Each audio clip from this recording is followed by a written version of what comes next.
Well, if you're waking up this morning, you already know the heat is on, but there is a heat advisory for especially places south of the lake, as we'll get well up into the 90s today, and that is a potentially health-threatening situation, or can be. Dr. Meredith Maxwell joins us now from Touro to talk about heat stroke and the basic heat-related illnesses. Good morning.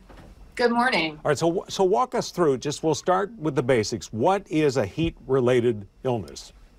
So it's inadequate fluid intake, inadequate cooling of the body, so it can lead to heat-related illness. Sweating is our #1 way we cool the body, and when that mechanism is broken, that's when we get in trouble. So that's how we go up the scale from, muscle cramps to heat exhaustion to heat stroke. It just is a worsening of that mechanism. Cramps, I think everybody gets. What's the difference between heat exhaustion and heat stroke? When does one transition into the more serious? So it has more to do with body temperature and responsiveness and, inability to fusion and just kind of your level of consciousness. It's definitely more severe. It's a 911 situation, heat stroke.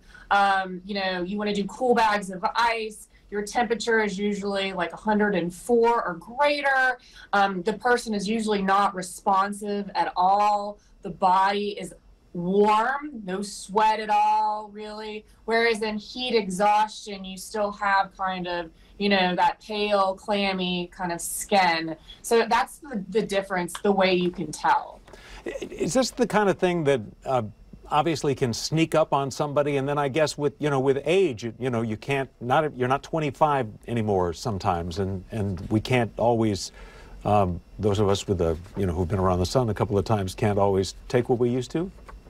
Most definitely, especially young children who, really want to play and don't want to drink much, and, their little bodies don't have much surface area, so, they can get dehydrated very easily. And then older adults, they lose that sense of thirst sometimes, so it can get really, they have to remind themselves to drink. And then when you're outside and you're drinking alcoholic beverages or sodas, that can dehydrate you as well from the caffeine. So you have to really be mindful about what you're intaking in your body to be safe. But that's a great point, finally, and I do want to acknowledge, too, that, there have been cases of this with high school football players, for example.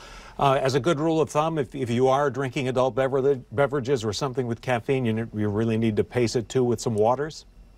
Exactly. You need to maybe put water in between each drink, make it a rule, get somebody to remind you, or else you'll go past the point of, coming back and you lose those inhibitions, especially with those adult beverages. So we need to be careful, and we can be tricked because of the humidity. And I think, we've been going around this point a lot, is that can make things seem hotter.